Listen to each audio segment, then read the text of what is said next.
Okay, this story will make more sense if I first start with my relationship with my mom. I call her Jackie. It's an odd thing, really, because you'd expect me to call her mom like most kids do with their mothers. But she's always been adamant that Leah, my half-sister, and I never address her that way. I guess in her mind, mom sounds like a title for someone older, and she has just never been able to see herself that way. She's told us more than once that she feels too young to ever be called a mother, as if that title might weigh her down. So it's always just been Jackie, like we're neighbors or friends rather than her children. Jackie was in high school when she got pregnant with me, and the pregnancy wasn't something she or my biological father, Avery, had planned. In fact, she always refers to it as an accident, a word that's weighed heavily on me over the years, whether she realizes it or not. Jackie and my dad were high school sweethearts, but they were young, reckless, and not exactly thinking about consequences when they ended up in this situation. When my dad found out Jackie was pregnant, he made it clear that he wasn't interested in being a partner to her. He agreed to pay child support and to only be there for me, but that was where his involvement ended. He wasn't going to play house with her or continue on with their relationship. This crushed Jackie, though she doesn't always admit it. She had expectations, however naive, of what their relationship might be like, and maybe in some small part, she believed that having a baby would make things more serious between them. But my dad didn't see it that way, and the reality of that shattered her. When I was born, things between Jackie and my dad didn't improve. In fact, if anything, they got worse. Jackie couldn't let go of the resentment she held towards him, and it showed every time he came around. My dad would come to pick me up for visits or just stop by to spend time with me. But instead of keeping things civil, Jackie would almost always pick a fight with him. She seemed to look for reasons to argue, even when there wasn't anything to argue about. She would lash out at him, sometimes over small, petty things, and other times over bigger issues, mostly centered around her anger that he didn't want to be with her. I was too young to understand what was really happening at the time, so I didn't question her whenever she spoke poorly about my dad. Jackie would say things like, "He doesn't love you enough to marry me," or "Fathers are supposed to take care of their families, and your dad's just a deadbeat." As a child, I didn't have the capacity to process what she was really saying, but as I got older, I started to see things differently. I began to realize that my dad wasn't the villain Jackie made him out to be. In fact, he was the opposite. He was consistent. He visited me every weekend without fail, always on time, and always eager to spend time with me. He never missed a child support payment, and I could tell that he genuinely loved being around me.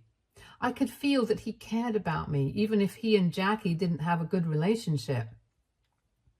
The more I grew up, the more I understood that my dad was doing everything he could to be a good father, despite the circumstances. He wasn't perfect, but he certainly wasn't the deadbeat Jackie claimed he was. He was there for me, and that's what mattered most. When I was 6 years old, Jackie met Mike, the man she would go on to marry and who she now calls the love of her life. It was kind of surreal watching her with him, seeing how different she could be.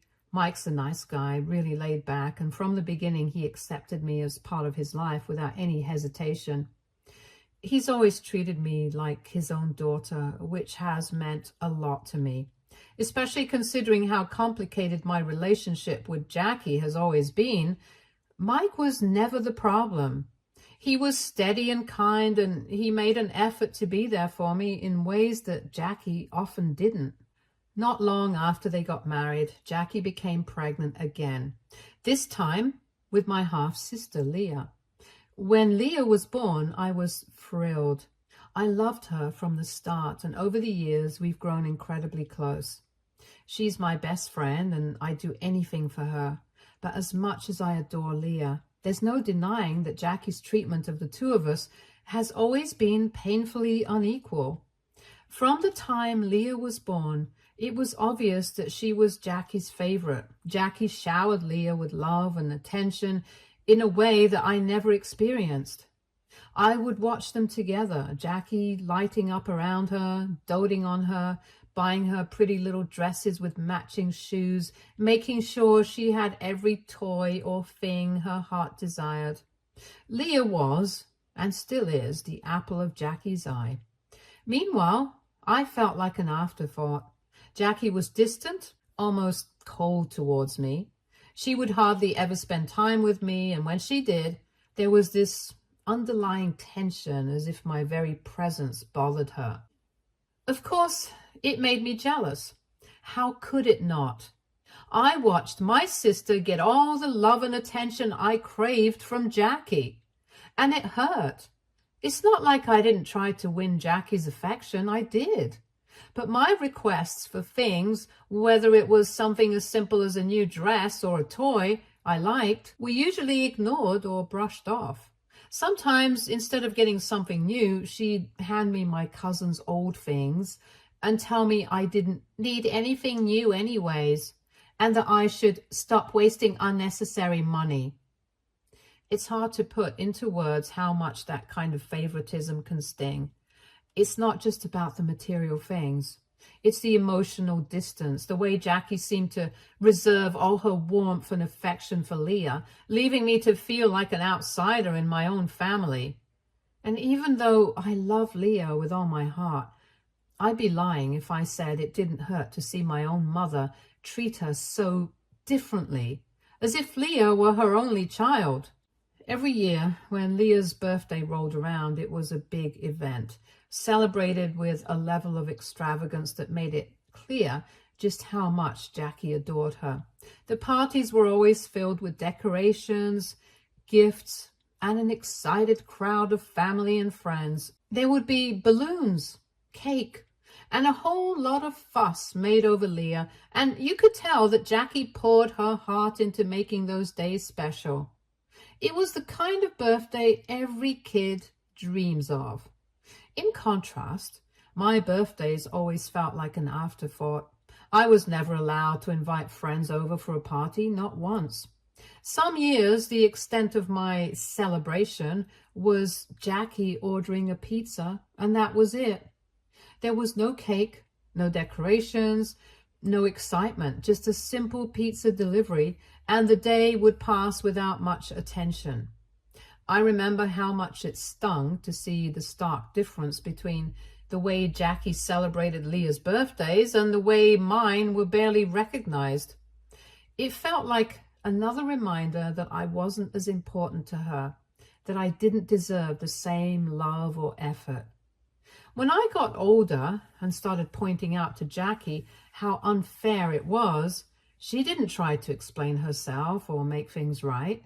Instead, she'd snap back at me with a cold response like, "Go cry about it to your dad," as if he were somehow to blame for the way she treated me.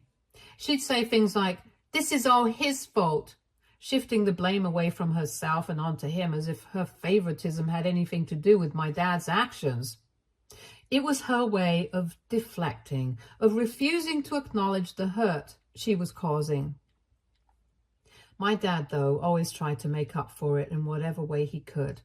He knew how much birthdays meant to me, how special they should feel, and he never failed to be the first one to call me and wish me a happy birthday right at midnight. He'd buy me gifts and try to make the day feel special, even if it wasn't the same as having a big celebration. He noticed, too, how differently Jackie treated me and Leah, and it upset him. I remember a couple of times when he tried to talk to Jackie about it. He wasn't confrontational. He just wanted to understand why she couldn't treat us both with the same love and care. But those conversations never went well. Instead of listening, Jackie would lash out and it would quickly turn into a screaming match. She'd tell him to keep his opinions to himself and that he had no right to comment on how differently she raised Leah because she was married to Leah's father, not him. She made it clear that in her eyes, the fact that Mike was Leah's dad gave her permission to treat Leah better. It was as if my dad's involvement in my life automatically disqualified me from receiving the same level of love or attention. That hurt more than anything. It felt like I was being punished for something that wasn't even my fault. When I went away to college, it became even clearer how little my presence really mattered to Jackie. If anything, I think she was relieved to finally have me out of the house. I noticed it in the way she acted, like a weight had been lifted off her shoulders. She rarely called, and visits from her were practically non-existent.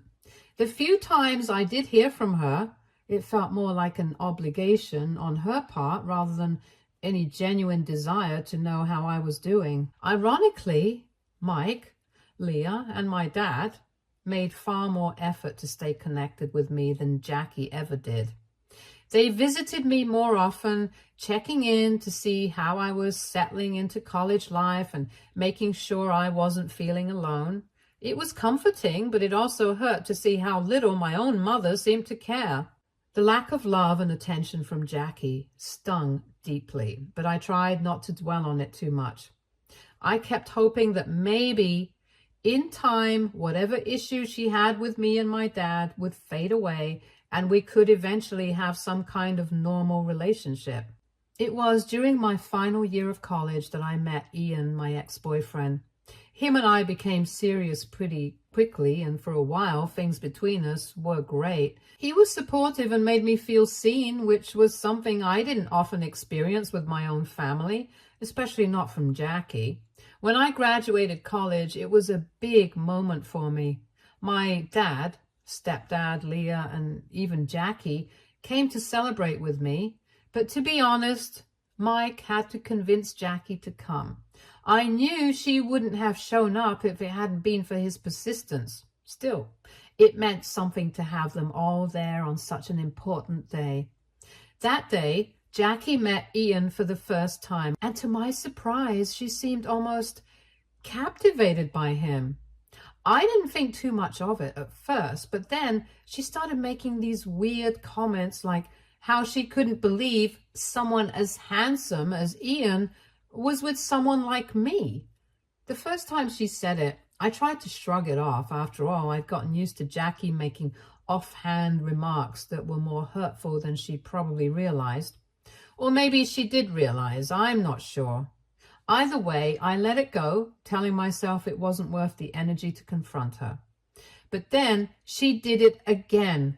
We were all having lunch together after my graduation ceremony, and right there in front of Ian and the rest of the family, she made another similar comment, implying that I wasn't attractive enough to be with him, and joked if I was perhaps his charity case.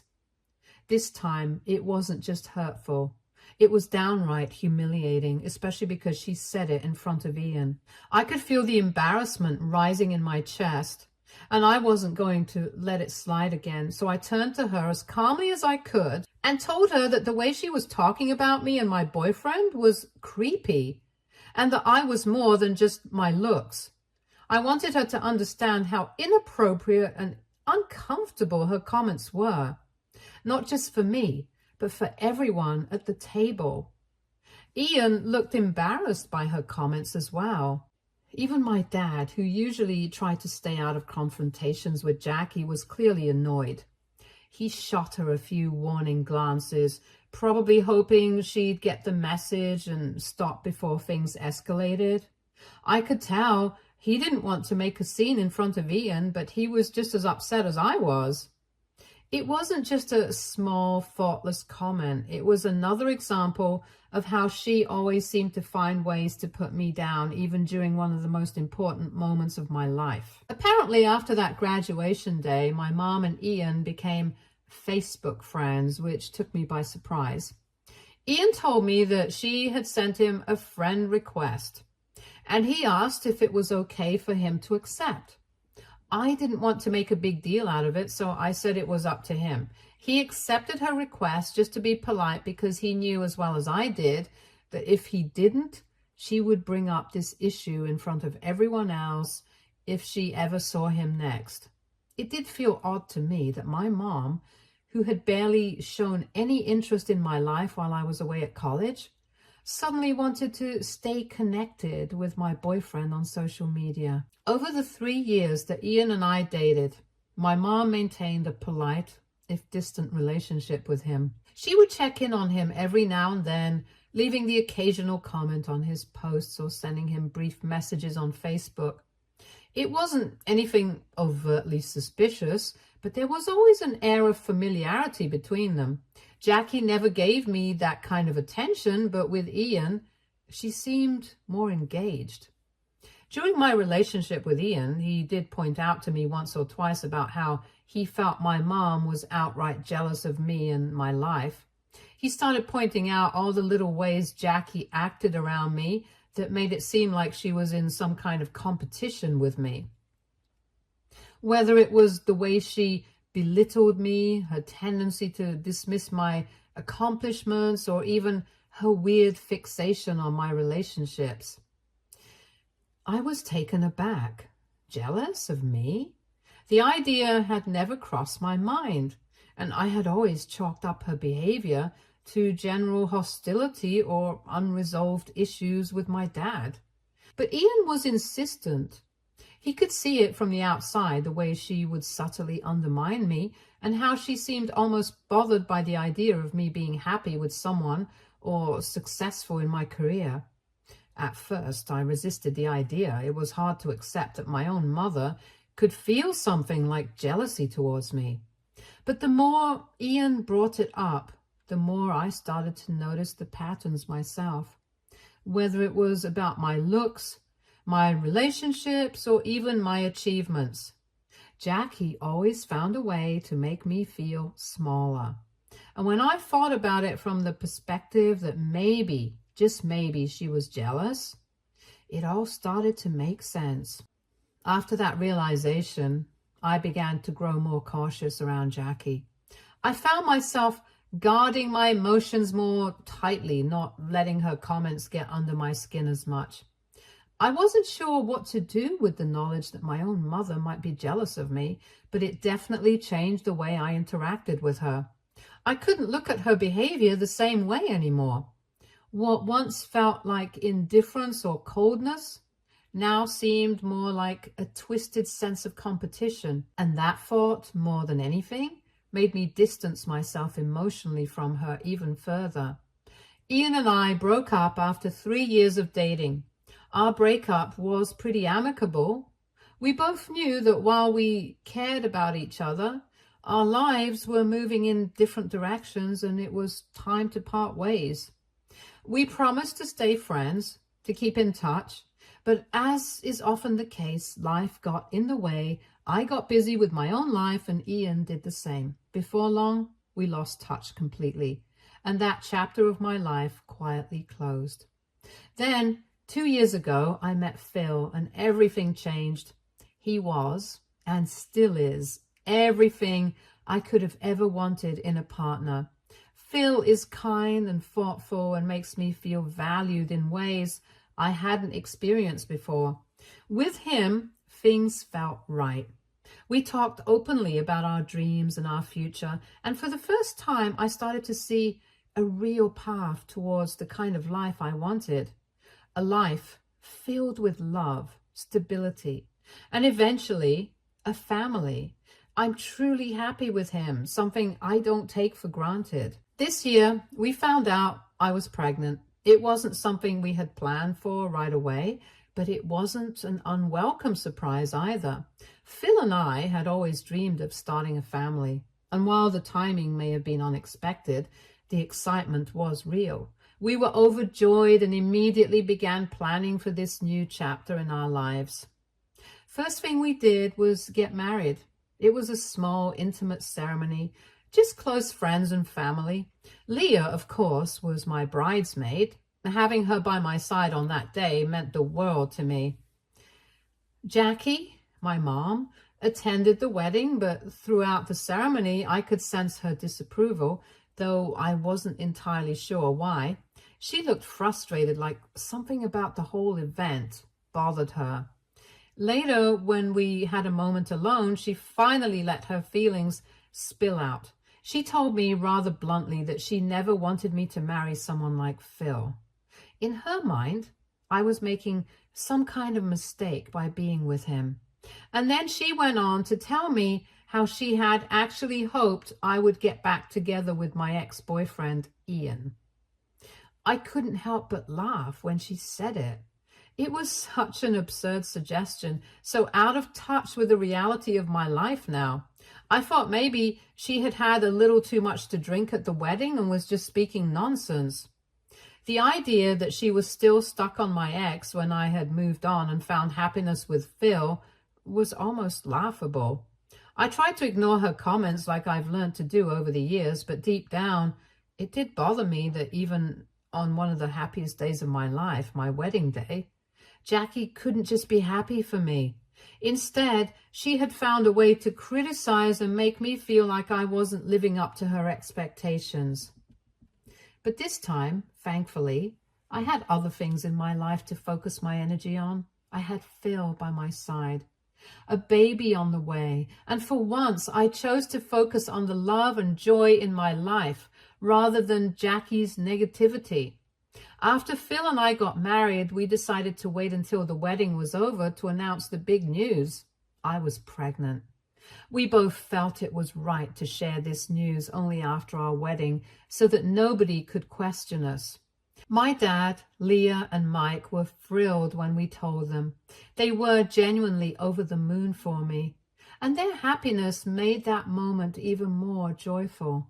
But, as expected, Jackie, my mom, had to throw in her own brand of negativity, as if she couldn't just let me have that happiness without a sour comment. She started by questioning whether I was sure about having a child, making remarks about how I might regret jumping into motherhood without first enjoying married life with Phil for a few years. Her words took me by surprise. It felt like she was projecting her own regrets or unresolved issues onto me. I couldn't believe that. Even in this joyous moment, she couldn't support me without making me second-guess myself. But this time, I didn't let her words slide. I was becoming a mother, and the thought of her trying to belittle or overshadow my happiness, and worse, potentially doing the same to my child, made me stand my ground in a way I never had before. I calmly reminded her that I was not her, and that I would never regret having a child with the man I love. I made it clear that no matter what the timing was, I had no doubts about becoming a mother. For so long, I had let her walk all over me, picking apart my decisions, making me feel small. But this time was different. I wasn't going to allow her to manipulate or undermine me anymore, especially when it came to my family. That's when Jackie revealed her true feelings. She said that she couldn't believe that I, the daughter she had always treated as second best, was the first to get pregnant and give the family its first grandbaby, and that she had always expected Leah to win. As if this wasn't enough, Jackie then went on to justify that she just wasn't ready to be a grandmother so soon, and accused me of trying to ruin her reputation in her social circle by having a baby so soon after getting married. Hearing her say that was like a slap in the face. Not only did she outrightly insult me, but now my pregnancy, my joy, was somehow an inconvenience to her image. It was a shocking display of selfishness, even for Jackie. She wasn't worried about me or my future as a mother. She was only worried about how she would look to her friends. At that point, I had had enough. I firmly told her that if she truly felt that way, she wouldn't have any role in my child's life. I told her that if her reputation was more important than being a supportive mother and grandmother, then she was officially banned from my child's life, and I would be going no contact with her. The conversation quickly escalated into a huge argument with emotions running high on both sides, but I asked her to leave. Ever since then, Jackie has been sending me multiple messages trying to guilt trip me into apologizing to her for my outburst. She says she just wanted to be truthful about how she felt and has accused that my pregnancy hormones have made me overly sensitive. She thinks, as my mother, she has every right to voice doubts about my quick marriage and pregnancy. AITA, if I just cut Jackie off from my life after the way she has treated me. Update 1. It's been a week since my last update, so in the end, Jackie had no choice but to back down. Leah and Mike apparently called her out for being insensitive towards me and asked her to let this matter go. It seems for the first time, Jackie has also realized I was being serious about cutting her out of my life and understood that I wouldn't tolerate her toxicity anymore, especially when it came to my child. She has reluctantly apologized to me, promising not to be so negative about my pregnancy or my marriage again. Update 2. Well, buckle up, because I have got an update for you all that I could have never seen coming. 3 days ago, Leah threw me a beautiful baby shower. Everything was perfect, just as I had imagined. Jackie, of course, was present, though she seemed unusually nervous that day. I noticed that she kept glancing at the door as if she were expecting something or someone. The moment the doorbell rang, everything changed. Jackie practically jumped off the couch and made an announcement to the room. She had a surprise for everyone. I had no idea what to expect. I thought it might be something small, maybe a gift or a guest I wasn't expecting. But I could never have predicted what would come next. To my complete shock, it was Ian, my ex-boyfriend. He looked beyond uncomfortable, clearly out of place, as my mom dragged him into the room, parading him in front of everyone like some bizarre spectacle. I was completely confused. This was my baby shower, my special day, and yet here was my ex standing in front of me. I couldn't understand what was happening. My mom then told me how she had talked with Ian for weeks and had convinced him to finally show up and give me a second chance. She then looked at me and told me that she knew how I was settling for less by being with Phil, but that I did not have to worry anymore as Ian was here for me. Suffice it to say, my guests were all horrified, exchanging shocked glances after hearing what my mom had to say. I kept looking from my mom to Ian, trying to comprehend what was unfolding. That's when Ian, looking both embarrassed and apologetic, started speaking. First, he apologized for interrupting the baby shower and told me how he never wanted to be here, which only added to the confusion swirling in my mind. Then he continued to tell me how my mom had hounded him on Facebook, sending him relentless messages wanting him to profess his undying love for me. She was convinced that he and I were meant to be together and that I was making a terrible mistake by having a baby with Phil. My mom, in her deluded state, had told him that I was wasting my life by becoming a mother so soon and that she wanted him to take me away. The whole thing was so absurd. I could hardly believe what I was hearing. Ian explained that he had no intention of rekindling anything between us, but he felt like he needed to come and tell me face to face just how vile my mother had been acting behind my back. He was there to expose my mother's manipulative behavior. As he spoke, I could feel the tension in the room rise. Everyone was staring at my mom, whose face had gone bright red with embarrassment. She had clearly never expected him to speak of her that way. Ian then turned to Jackie and with a firm voice, he told her she needed to stop messaging him. He said she needed to move on with her life and had no right to sabotage my baby shower or my life. I could see the anger and humiliation on my mom's face, but for once, she didn't have a snappy comeback or a defense. Ian continued to tell her that he had always known her to be jealous of me and that he was very disappointed to see that she had never changed even after all these years. Jackie stood there, speechless, as the weight of her actions became apparent to everyone in the room. After Ian had finished, he turned to me and apologized again. He said he was sorry for the disruption, but felt it was necessary for him to reveal the truth about my mother's behavior, as he wanted me to see the true face of Jackie. Before leaving, he handed me a small gift he had brought for my baby, which was really sweet of him. Despite the awkwardness of the situation, I thanked him for coming and for having the courage to tell me what was going on. Without his honesty, I don't know if I would have ever believed that my mom could do something like this.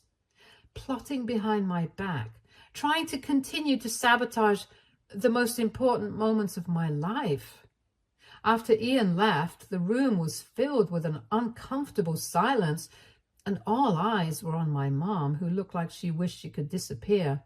She was on the verge of tears, overwhelmed by humiliation. I could hardly believe what had just unfolded. My own mother had tried to undermine me in the most hurtful way imaginable. That moment solidified everything I had long suspected, that my mother wasn't just difficult or critical, she was actively working against me, driven by her own insecurities and jealousy. Since then, both me and Leah have had no contact with Jackie. The rest of the family, who were also present during my baby shower, have spread the word around, and no one wants anything to do with my mom now. My dad has threatened Jackie to stay as far away from me as possible. I am still unable to comprehend the lengths my mother can go to try to sabotage my life. Update 3. It's been 8 months since my last update, and for everyone asking, our baby was born healthy and is doing well. Phil and I are great. Leah, my dad, and Mike have visited us several times, and we all meet up regularly. None of us are in contact with Jackie. Mike is currently separated from her. It turns out that after he found out and confronted her about everything, she refused to apologize to any of us and tried to justify her behavior. He finally realized that if she could treat me, her own daughter, in such a horrible way, then there was no guarantee that she wouldn't do the same to him or anyone else she claimed to care about. Her selfishness knows no bounds, and he understood that he was better off without her. Stay tuned for more stories from our girl relationships.